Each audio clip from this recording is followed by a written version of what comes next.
And then we move on with the programme. Our next presentation is by Kimberli Meyer, Director of the Schindler House, Los Angeles. The afternoon session is all about visitors, sites, inspiration, different ways to manage the visitor experiences. And Kimberli has kindly promised to talk us with the title, Reconsidering the Schindler House. Kimberli.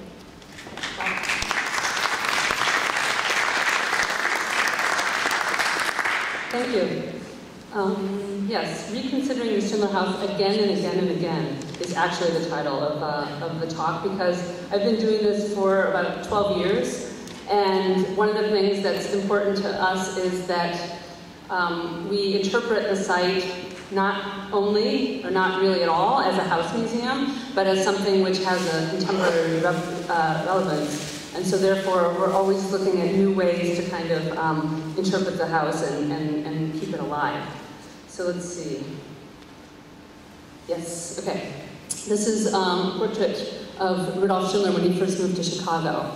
I should back up and say that I'm actually the director of the MAK Center for Art and Architecture at the Schindler House. And the MAK, of course, is the Museum für Angewandte Kunst in Vienna, which makes me particularly pleased to be here at the V&A today, because the MAK in Vienna was the first applied arts museum on the continent, very much modeled after the V&A.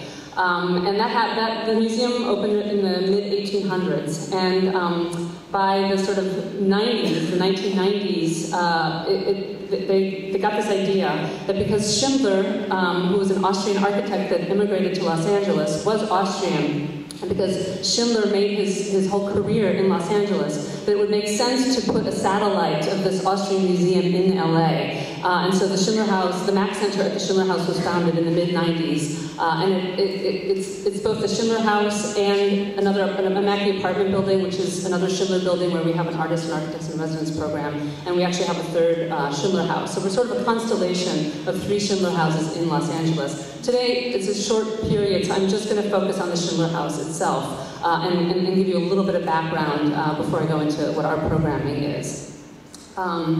So Schindler moved, he actually moved to Los Angeles because he was working for Frank Lloyd Wright at the time. And Wright was busy in Japan working on the Imperial Hotel, and so he sent Schindler to Los Angeles to supervise the construction of the Barnsdall House on Olive Hill. So at that time, that's really when Rudolf Schindler settled in LA. He was never to return to Vienna or to Chicago. And he built his own house on Kings Road. And here you can see the building of that house. Schindler was very much an architect who had strong ideas about what a house should be, what modernism should be. It's one of the reasons he left Vienna at the urging of Adolf Loos, his mentor. He really felt that the U.S. was where modernism was really going to take hold, and that Frank Lloyd Wright was kind of showing the way.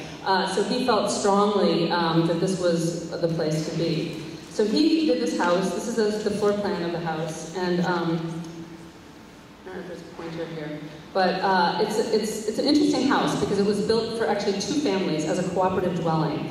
And this was partially the idea of his wife Pauline Schindler, who had a very, very strong presence in the kind of conceptualization of the house. So you can sort of see, it's called the pinwheel floor plan, and in one wing of the house was the Schindler side, and the other wing of the house was the Chase side. Those were the 2 families, and then there was a shared kitchen. And the idea was that each adult would have their own studio, because adults needed to have a creative place to do their work, and then they would meet for social life and sort of living in the garden. And so this is a picture of the house when it was built, which was in 1922. And you can see the tilt-up slab concrete construction was done in such a way that it allowed these slits, these kind of slit windows to happen inside in between the concrete panels. And then once you got inside the house, the interior part was very, very open. So right now what we're doing is we're looking outside the sliding glass doors into the courtyard, which was really considered the living room. So here you see a scene from the 20s when they were having a Thanksgiving dinner. There were outdoor fireplaces.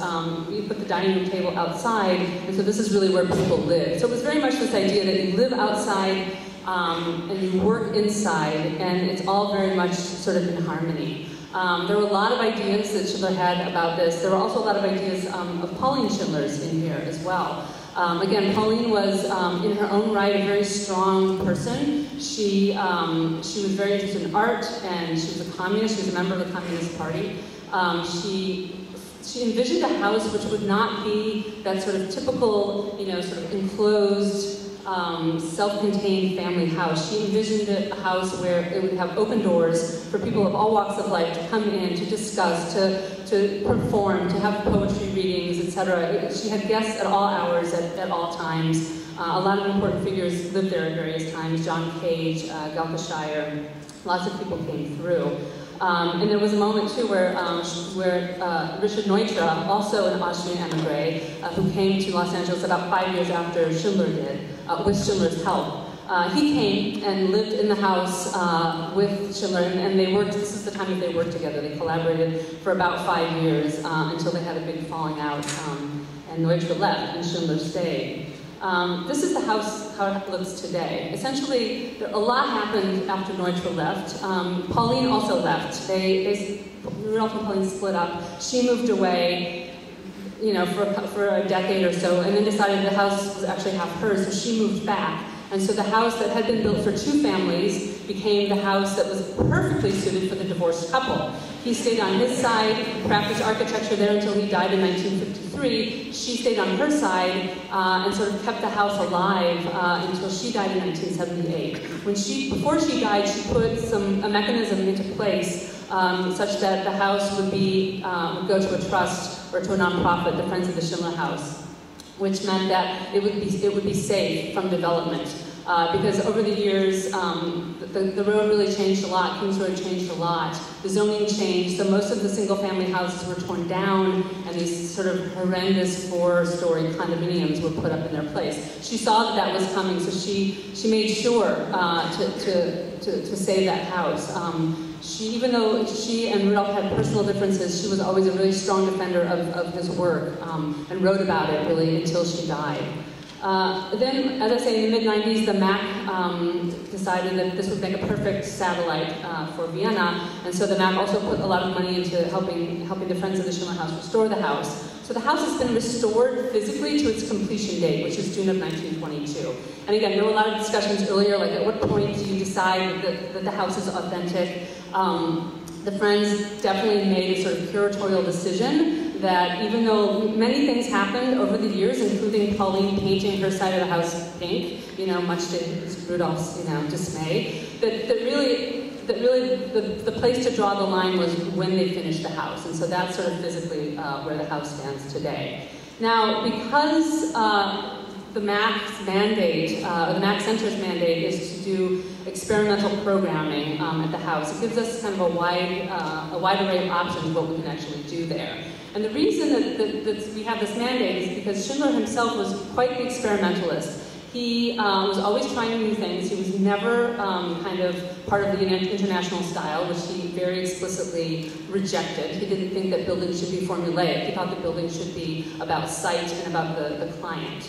And he was always trying something different. He didn't have much to lose in a way because he didn't have a huge career during his life to sort of pop up. So one of the things that we really felt was important was to kind of take that spirit of the kind of experimental nature, as well as the history of the house itself being a kind of a center for the avant-garde when Pauline was active there, and merge that into the mission that kind of guides our way to programming the house.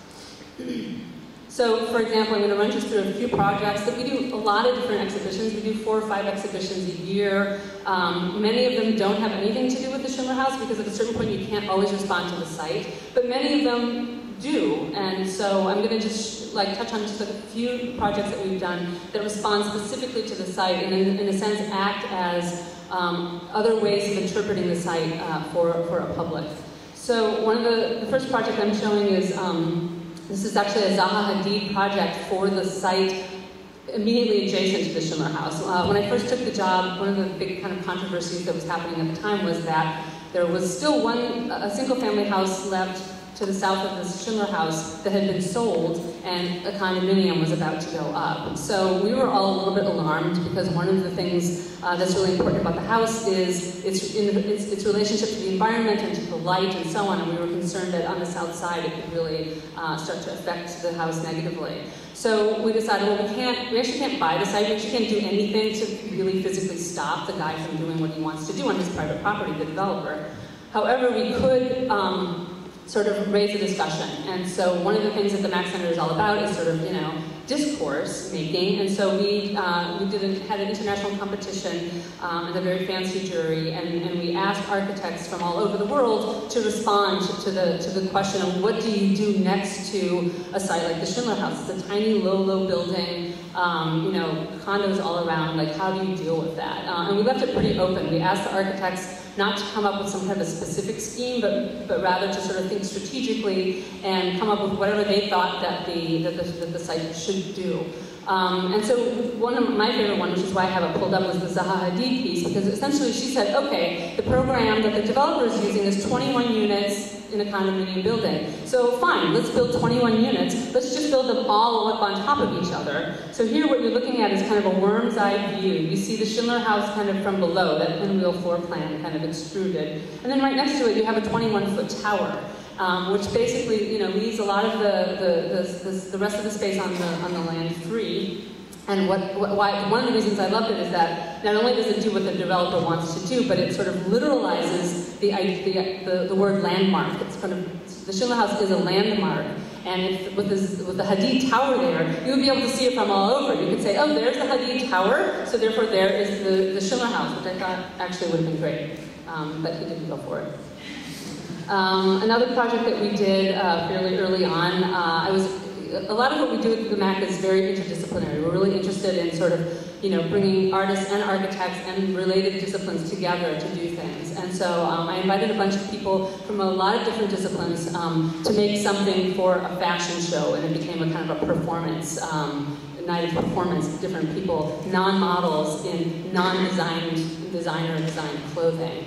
And I asked the LA office of the Paul Pimmelblau, which is a Viennese architecture firm who was running an office in LA at the time, to design the runway architecture for it. And so here we decided to take the architecture above the house, above the hedges, and so that the models essentially are transversing in these stairs and these runways, kind of in and around and through and over the house, in order to sort of display the clothing. It was a really actually beautiful couple of nights of events. Another project was called we did an exhibition called the Genome Project, kind of like riffing off the Genome Project, and what we were really looking at was how, this was 2006, how architects at that time were looking at the advances made in genetic research and how they were applying some of the software that was coming out of that research to architectural form. So this particular piece is by Open Source Architecture, and they essentially took the very modular Schindler House, kind of ran it through the software, and then came out with this sort of what we were talking about as a kind of a genetically engineered version of the Schindler House. And it was this sort of amazing structure in which each piece was completely different and each connection was completely different. There was no standardness about it. It was completely, the sort of the reverse of the modularized system that Schindler and the other modernists used. We also have done things like, for example, Fritz Haig, who's now been running around the world planting gardens, doing his edible estates. He actually did his first piece at the Schindler House, at the MAK Center. And this, again, is riffing somewhat on the history, because the vegetable garden that we have in the back is shown on the plans from 1921. There was a vegetable garden there. So we have that, we maintain it, staff all, reap the benefits of this wonderful garden. And this was a project where Fritz Haig, for the first time was actually planting some things back there. We did a show on Esther McCoy, who was a really interesting, important figure in terms of West Coast modernism. She wrote a book called 5 California Architects, which came out in 1960, and we did a show about her and about her writing about Los Angeles and about the architecture of Los Angeles. She was a very, very important person for many of us, including Rainer Bannon, who was actually a professor of mine who first introduced me to McCoy's writing. And she's a very interesting figure because she was really a fiction writer and then a writer, and then she got interested in architecture because she wanted to go to architecture school. She applied at USC. She was rejected because she was a woman and she was too old. The very next day she went to Schindler and asked him for a job. He was delighted that she got rejected from USC because he just told her, oh, you have less to unlearn. He hired her, so she became a draftsman for him in his office for a number of years. And it was during the time that she was his employee that she wrote her first work of architectural criticism about his work. And then it really kind of launched her career, and she became somebody who essentially put Los Angeles architecture, modern architecture, on the map. So that was an interesting project to do because in some ways Esther was so much that the house in this case was not just a sort of a container or a jumping off point for the exhibition. It was really an object in the exhibition. And then we've done this series called Schindler Lab, where we invite artists and architects to give us proposals to sort of create an alternative didactic for the house. So this was the first round that we did. This was a piece by Thurman Grant, who you see standing there. And essentially he took one half of the house and sort of put mirrored wall over it. So here it's where you would normally see a concrete wall, you see mirrored, and he even cut out the mirrors where the slits are. And what it ended up doing was giving you this kind of amazing re-understanding of the geometry of the house. The house itself has a lot of symmetry in it. It's a kind of flipped symmetry in plan. People have this situation where they walk into the house and then they kind of get lost. They're not sure exactly which room or which wing that they're in. And a lot of that has to do with how the geometry works. And so what Thurman did was sort of like just amp that up by using this mirrored structure, which made it really, really clear sort of what was happening with the geometry. And now the final piece I'm going to show you is actually also the second round of Schindler Lab. And this one, we got so many proposals that focus on Pauline Schindler and kind of the social history of the house and her, Pauline's kind of presence. That the last show that we did, which is on view right now at the MAK Center, is really focused around Pauline and her role. And so the next piece I'm going to show you is actually a video clip of an opera that was written called Pauline. It was written by two architects, Frank Escher and Raviguna Vardina, who themselves are sort of restoration architects, and they have a contemporary practice, and they have a lot of understanding of music. And essentially what they did was they wrote a libretto solely from clips, from excerpts of letters from Pauline, between Pauline and her mother, between Pauline and John Cage, who had a very intense relationship, between Rudolph and Pauline, because I should say that once Rudolph and Pauline split and they each took their half of the house, they still communicated, but it was only by letter. And so it kind of, they basically staged this opera with these excerpts. The program essentially reads like a long footnote. Each thing was a footnote. And the music that they chose was all music related to the period. So, for example, Rudolph and Pauline met in Chicago at a Prokofiev concert. So the first piece was Prokofiev. John Cage, there was a strong kind of like intense relationship between John Cage and Pauline Schindler, so then there was the John Cage music. Henry Cowell was also sort of part of their circle, so you'll hear some Henry Cowell music. So it was kind of put together in some ways in a kind of a structuralist manner, but the way that they put together all these excerpts and this music really sort of made a story, there was definitely a narrative arc. And what I'm going to show you is sort of the very last piece. It's going to be letters. So it's like they've already separated by this time, so they're kind of arguing about the pink paint. They're arguing about the fact that Pauline ran over Schindler's dog by accident.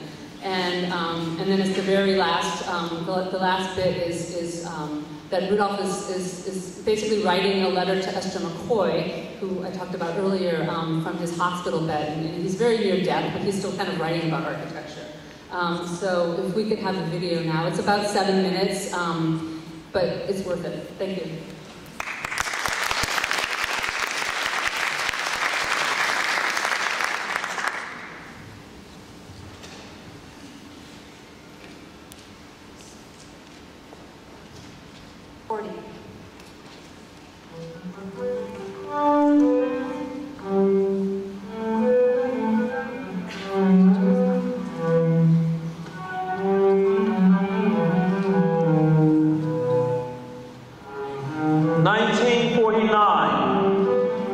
colleague returns permanently to King's Road.